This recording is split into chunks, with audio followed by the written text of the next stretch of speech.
in the pre-embryonic period. Now, what is the pre-embryonic period? Up to 2 weeks after fertilization. 2 weeks after fertilization means 28th day. That is when she is going to miss her period. So 28th day, because fertilization is 14. After 2 weeks, it will be 28th day. So what will be the event?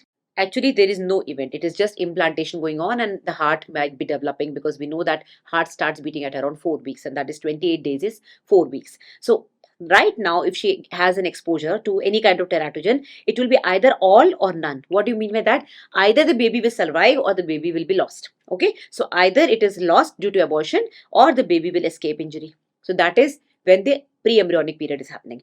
In the embryonic period, that is between 3 to 8 weeks after fertilization. So what does that mean? You add another 2 weeks. So my baby is right now 5 to 10 weeks pregnant, right? So the gestation age of the baby is right now 5 to 10 weeks. So fertilization age, if they are telling you after fertilization 3 weeks, that means it is from LMP, it is 5. So you just have to add 2 weeks. Okay, so they can ask you in any way. They can ask you that okay, the baby, the female was exposed to radiation and she was 4 weeks after fertilization. So that is 4 plus 2, that is 6 weeks after, from her LMP. So that is falling between 5 to 10 weeks. So you need to be very careful how the question is asked. So at this time, the major part is organogenesis. Major thing that is happening is organogenesis. So now if at this time there is a teratogen exposure, maximum birth defects are going to happen, because this is the most teratogenic period. What is that? 3 to 8 weeks after fertilization, or 5 to 10 weeks when we calculate the gestational age from LMP.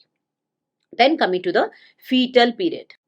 In the fetal period, which is after 9 weeks after fertilization, that means after 11 weeks of from the LMP, that is the gestational age is after 11 weeks. It is almost entering the second trimester. At this time, organogenesis is complete, so not much of a problem.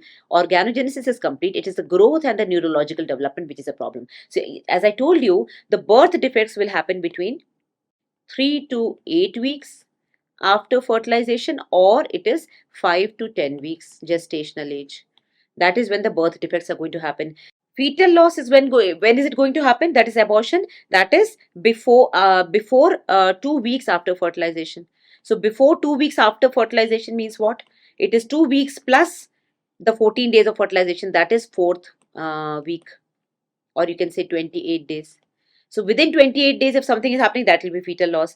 After that, that is after 11 weeks or 9 weeks post fertilization, it is either a problem in the neurological development or in the growth restriction. So that clears our doubts as to what is happening. Okay.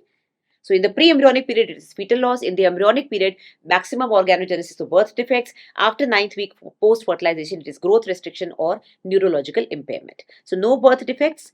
It can lead to growth restriction and neurological impairment. Maximum radiological exposure permissible in pregnancy is less than 5 rads. Okay, so it should not exceed 5 rads. In chest X-ray, if the patient has had a chest X-ray or a dental X-ray, exposure is always less than 5 rads. So if X-ray is done in emergency, pregnancy will be continued. So nothing to worry or to tell her. Don't go for any termination, whatever the gestation was, because one single X-ray will give not a radiation of up to 5 rads. It will be very much less than 5 rads. If the radiation exposure is less than 5 rads, there is no risk of fetal loss or birth defects or growth restriction or neurological impairment or even cancer in the fetus. So none of these factors will be affected if it is less than 5 rads, irrespective of what was the gestation. Now, first 2 weeks after fertilization, that is the pre-embryonic period. Pre-embryonic period. First 2 weeks is 28 days or equal to 4 weeks of gestation. Right? If the exposure is more than 5 rads, so as I told you in the pre-embryonic period, if it exceeds more than 5 rads, there will be a fetal loss, all or none. So it will be a fetal loss. Most common fetal death occurs when radiation exposure is more than 10 rads, but generally the cutoff is 5 rads, but most commonly it is seen when it is more than 10 rads. But you have to say it has to be more than 5 rads to affect the baby. Generally it is seen after 10 rads. Up to 16 weeks, that is in the up to 16 weeks means it is the embryonic period. Here the distribution is different. Initially I told you the division as 3 to 8 weeks, that is 3 plus 2 5 and 8 plus 2 10, so 5 to 10 weeks. But here they are saying up to 16 weeks. If there is more than 5 rads exposure, it can lead to birth defects, congenital anomalies like microcephaly, IUGR, neurological development, impairment. So all the things that were happening in the fetal period, they are happening now because they have included the fetal period also. They've included beyond 11 weeks also. So congenital anomalies, IUGR, neurological development, and increased risk of cancers. Most common risk of cancer is which cancer? It is the leukemia.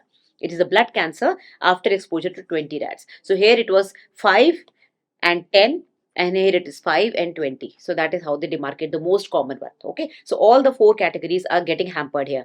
After 16 weeks, it is exposure up to 50 rads is safe. So that is important for you to remember. After 16 weeks, the exposure after to up to 50 rads is enough. So in the first two categories, pre-embryonic and the embryonic, including up to 16 weeks fetal period, up to 5 rads is the dictum that we should not give more than 5 rads. Initially in the pre-embryonic, it will be fetal loss. In the second part, depending upon what gestation was, if it was before 10 weeks, then it can lead to birth defects. After 10 weeks, between 10 to 16, neurological impairment, cancers, and growth defects, growth retardation. But after 16 weeks, the baby becomes very strong and very resistant. So up to 50 rads is still safe, 10 times more. Okay. Now, investigations which are safe in pregnancy. Remember in the chapter on ultrasound, when we were doing the antenatal care and diagnosis, I told you the thermal effect and the mechanical effect of pregnancy, of ultrasound. So the thermal index of ultrasound. The thermal index of ultrasound, we know that how much heat it is producing. Mechanical index is not used in our case because the fetus is not air filled, it is not gas filled. So mechanical index is no more discussed. It is only the thermal index, and these are all safe in pregnancy. Ultrasound and MRI, they are safe. The ones which are done if necessary, they are not very safe, but they may be done, like chest and dental x-rays. As I told you, the radiation will be less than 5 rads. Okay, so they may be done. Even gadolinium MRI and CT scans may be done. You have to use a abdominal and pelvic shield. Most common birth defect associated with radiation is microcephaly. Most common cancer is leukemia. Most common birth defect is microcephaly.